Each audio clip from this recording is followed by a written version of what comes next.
Just wanted to show you guys where I'm currently standing and recording. Yesterday I hiked these mountains for 30 kilometers, took approximately 9 hours. And this is Sweden's most densely populated bear area. I didn't stumble upon any bears, but I did see a lot of tracks. Pretty cool place to be standing and playing some nice solitaire war games. Hey guys, and welcome back to World War II Solitaire board game channel. Video free of Islands of the Damned, Atmos, Savagery, the battle for Peleliu Island. We have been doing pretty good, but we have also taken quite a hit to morale. We're only at 17 now. If we go to 15, we lose our gung-ho and our Marines become weakened. At the start of the next intensity, as usual, you will put these face down and mix them together with the new step. It's actually a really smart system. And you know, if you guys have seen or played Stalingrad Advance to the Volga, it was based on this game. And I think it's a very different game, but I think it does share a lot of similarities. So I'm looking forward. I actually asked the designer if he would happen to have a review copy available for me, and I actually said he would send me one, so I'm really happy about that. So looking forward to trying that one out. Okay, I'm gonna go ahead and keep activating my regiments, because I really need that morale to go up. So we will go with Colonel Puller, and there's no bloody beach. That's only if you start in an airfield or beach area and you are adjacent to a mountain or occupied mountain or occupied fortified position. So let's hope for a supply here. They could be in the bottom. It's not a supply, it's a coarse air. It's still good because we get to put some fires out, or we don't get to put them out, but we get to put them on the map. And then we have Colonel. Anyway, already activated him. Colonel, whose name I can't pronounce. Come on, give me a supply marker, man.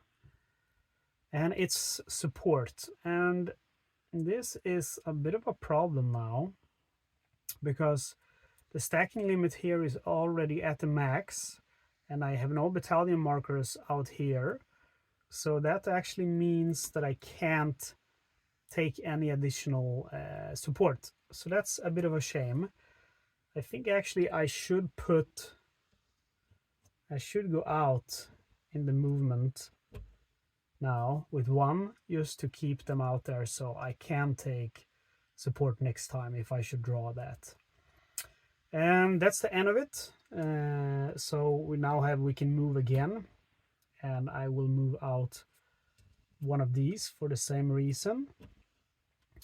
And then we have combat, we have reposition, consolidate. There's nothing to consolidate, and burnout. So we add fire. And this barrage is removed. Should have been removed in the last turn. And the turn of the tide. So moon goes to sun, and guess what? We lose one morale. Oh!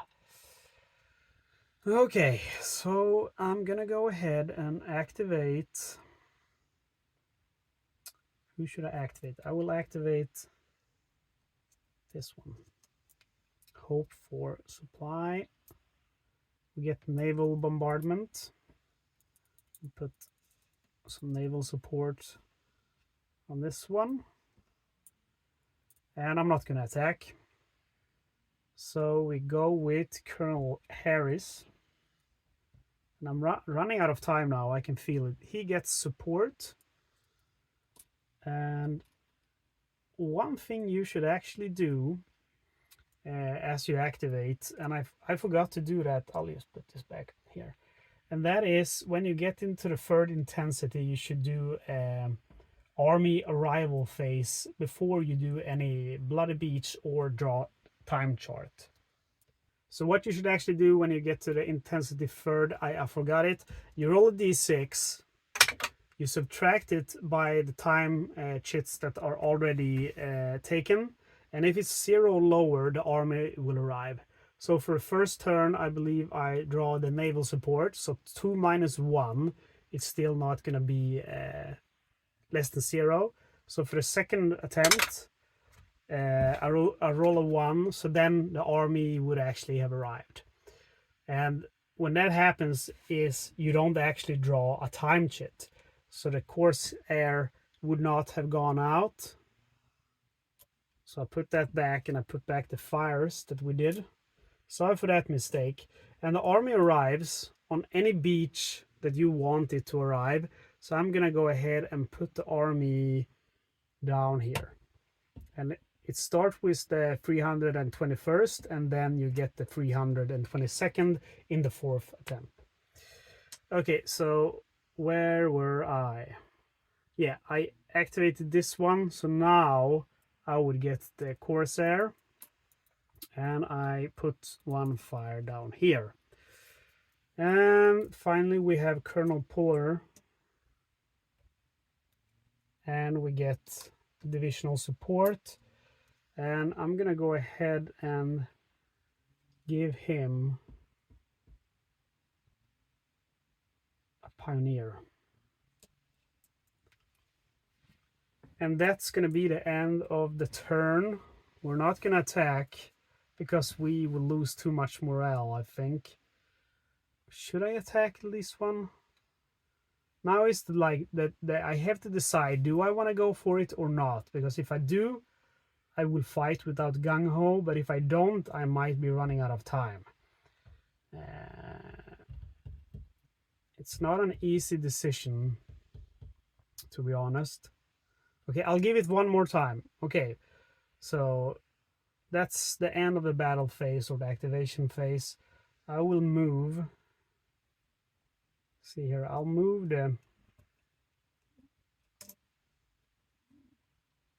this regiment to this. And I'll keep the other guys as they are. And I'm not going to activate this regiment yet.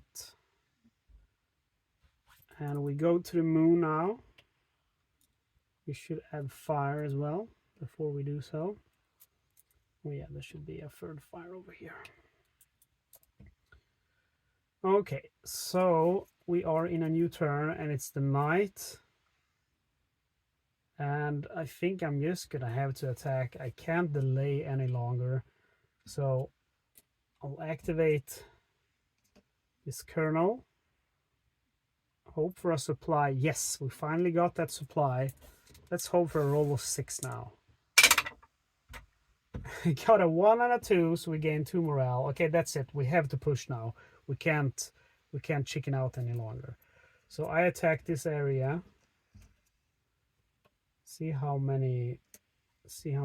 There's no point actually in bringing the colonel because there's already 3 fire markers on it.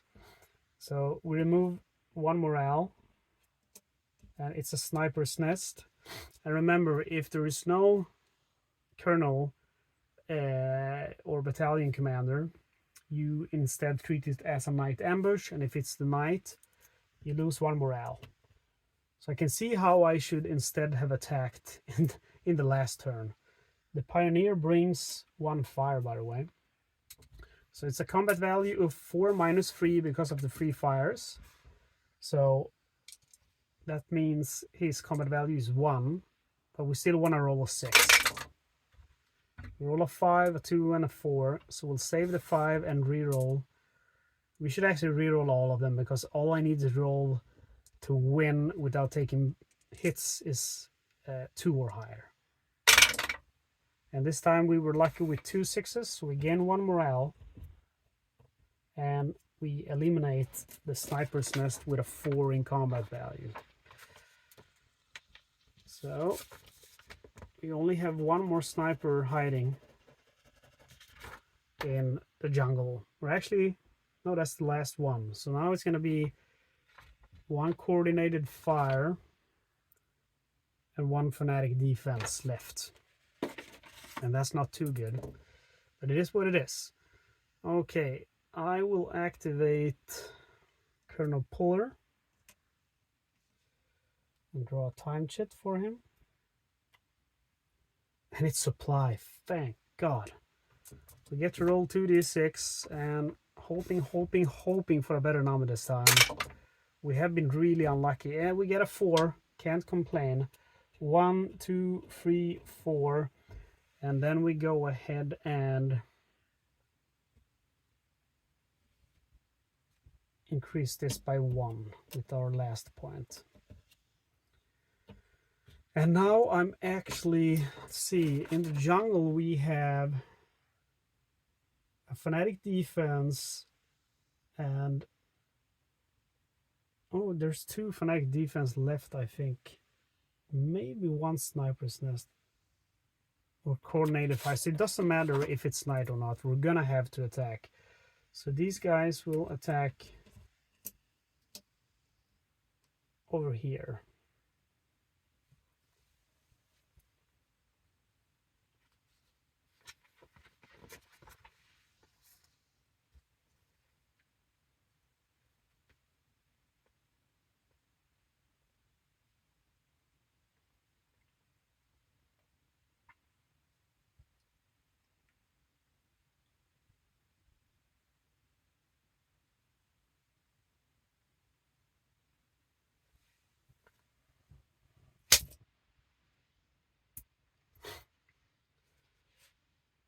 Take note that the pioneers can only be used once.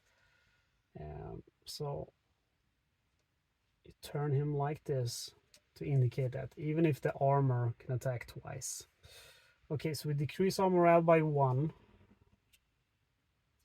And it's a fanatic defense, which is definitely a problem because that removes all of the fire. His combat value is 6, my combat value is 9. So I get to roll 3 dice, but I need to roll a 6 to be able to win, and it's still going to be a bloody victory. I roll a 6, a 1, and a 5, so he is removed, but I have to take 1 hit, and I will choose the pioneers. And they go in the out of action box. The fanatic defense is done in the jungle. So there's 2 more fanatic defense and 1 coordinated fire. The coordinated fire also has a combat value of 6. I go into the jungle. Since we have the tanks, we can attack twice.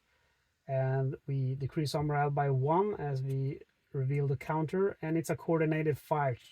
Oh, that was bad. Because that means the armor is taken out by the coordinated fire. And we lose 1 morale. And we have to retreat. So that's definitely not good. Okay, so did I remove I think I removed the morale. Do we have anyone left? Yeah, we have the army left and we have these guys left.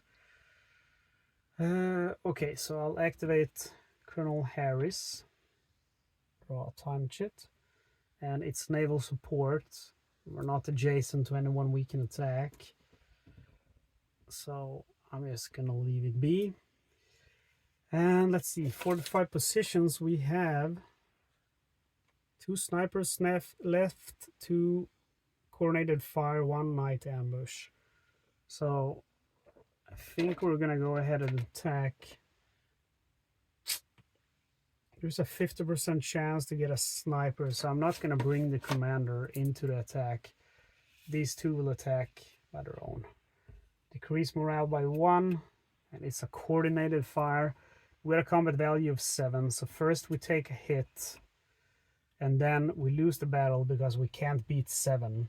So we lose 2 morale, we're down to 15, we're now down on the shaken side. So he retreats over here, and that's basically it. Okay, so now we have to have to get fighting really hard. I'm not going to activate any more commanders, so I'll just automatically flip this. we are now on the reposition segment. We have the reposition. These guys are moving. This one moves 1, 2 into that one. The commander comes, and then these two move down here. And this one moves up here. This one moves here, and this guy moves over here. Or perhaps he should actually move up so he can help take out these forces up here. And then I can start clearing down all of these units. And yeah, that's gonna have to be the way I do it. All right, so it's the end of this turn. We have burnout segment, but there's no more fires to put anywhere, so we have turn of the tide. So it goes to the sun side. We lose 1 more morale. Okay, so it's time to attack. We'll start with Colonel Puller. It's activating. We draw an intensity chit marker, and we have naval support. So we put that naval support onto this island here, or not island, but bay, whatever. And then movement, and these two move in, and he also joins the fight and puts 1. I'm gonna put an artillery marker now. Now that we don't have the gung-ho, it's important to get more dice in, because more dice, higher the chance of rolling a 6. Our combined combat value is 5 plus 5, that's 10. His combat value is 6 minus 3 because of the fires, that's 3. So we get to roll 3 dice. We get to roll 5 because of the 2 artillery markers. So let's hope for a roll of 6 now. Yeah, we got a 6. So fanatic defense is removed. We gain 1 morale. We only have 1 jungle position remaining. And that's going to be a coordinated fire. So that's an awful one, but at least we know what it is. And it's going to feel good actually to remove all of those. The last one of the jungle, we have cleaned out the airfield, we have cleaned out the jungles. But we have to deal with the fortified positions now, and then we move on to the mountains. Let's remove these markers just to clear the board a little bit. And okay, let's activate this guy over here. And we have a Corsair. So what do we want to do? We have a fire. I'll put that down here into this jungle. This is a coordinated fire, so it's not going to remove the fires as it spawns. And then we'll move in to this fortified position. Let's see if I should bring my commander or not. It's going to be most likely not a sniper's nest, but possibly. Remove 1 morale, and it's not a sniper's nest, it's a coordinated fire. Well, yeah, we bring in 2 fires as we walk in, by the way, because we have the Pioneer and the Colonel. And we take the hit to one of our divisions, I think. Or should we choose the Pioneer? Kind of running out of Pioneers. That's one problem. And I don't have a hurt one, so gonna need the Pioneers for the mountains. So I take 1 hit to him. We decrease morale by 1. We're down to 13. Combat value is 10. His combat value is 6 minus 2, so it's 4. We get to roll 3 dice, and we need to roll 5 or higher to not take any additional damage. Roll 5, so he's out of the way. Fortified position with 6. Or coordinated fire, I mean, 6. So we have 2 sniper's nest and a night ambush remaining over here. Remove the fire. And then we have these 2 areas. I'll start with this one. Colonel Harris. And he gets a naval bombardment, but he's not adjacent to any area, so I can't use it. They will move in. Let's see, I said I have 1 snipers left, right? Or 2 snipers left, so I move in without bringing any commander. It's a night ambush. For revealing, we decrease by 1, but night ambush has no effect during the day. So his combat value is 5, our combat value is 10, so we get to roll 3 dice, but we need to roll a 6 now, or we're gonna take a hit. Let's hope we can do it. Come on. A 3, a 3, and a 2, and we don't get to re-roll them because we're on the weakened side, so we have to take a hit. And then retreat, and from the hit we also lose 1 morale, so we're down to 11 morale now. So I'll activate this unit, but I'm going to do that in the next video, because now we go to the next intensity and last intensity marker, and we have a lot left to destroy. So it's going to be tough, but you know, I'm going to do my best. Guys, thank you for watching as usual. Let me know what you think of my tactics and my video. I always appreciate hearing from you. And hold your thumbs, as we say in Sweden. Hold dina tummar. That's a way to increase your luck, because I'm gonna need every pinch, every little bit of luck that I can get for the coming and final battle. Again, thank you for joining me. Do not forget to subscribe to the channel. And don't forget to comment, because I love your comments. I will see you for the last video in a few days or a week, something like that. Again, thank you for watching. See you next time.